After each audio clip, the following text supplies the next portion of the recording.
So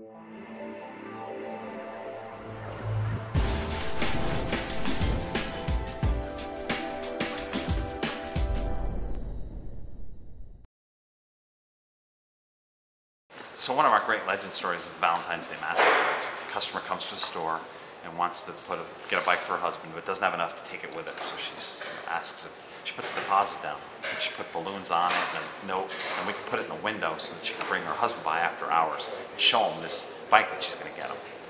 Well, of course, we forgot to put it in the window after she decorated it. So the next morning, we get a phone call, and there's voicemails both for me and Tom, my manager, director of retail operations. And it's, this woman's just so ticked off that we forgot to do this little thing. She spent her time to dress up the bike, and she had people come from work to see her husband's reaction when he got out of the car, and she sent them to look in the window when there was no bike. And basically it's like we killed Cupid. I mean, it was just this ridiculous situation that happened. So Tom and I are going back and forth, like, what are we going to do to satisfy this? Well, we can forgive the balance of the bike that she owes, because that's pretty easy. She already paid half, so we can certainly do that.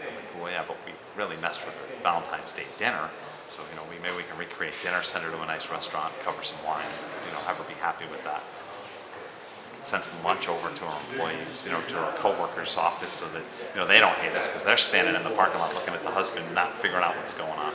So I said, fine. So go to our house tonight, drop the bike off, call our colleague, and set the husband up on the bike, and apologize for our error. And then when you get over there, give her the certificate for dinner and tell her we're going to cater lunch tomorrow in our office and stuff.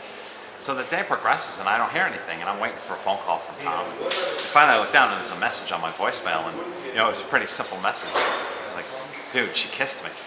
And that was the whole, so we have this relationship where, in the morning, she's ready to take us down, and less than 12 hours later, she's kissing Tom in front of her husband.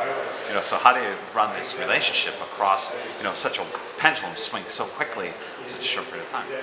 But the best part of the story isn't that we recovered the customer. It was that 3 days later, I get an envelope in the mail, and in the envelope is a letter from Greg Chochi apologizing for his error and forgetting to put the bike in the window. And there was a check for $400, which was the amount of money that we had invested to recover the customer.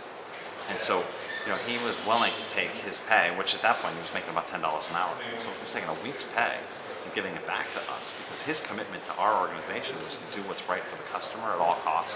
And since he had made a mistake, he wanted to pay for that recovery. Now, of course, I didn't cash the check, and I still actually have the letter in my office. It's framed with a picture, and it's really cool. But that's the kind of people that come and work here, is that they're looking for, to see value in what they do, and they're willing to invest their own money in this relationship because they feel like it's the right place and the right thing to do.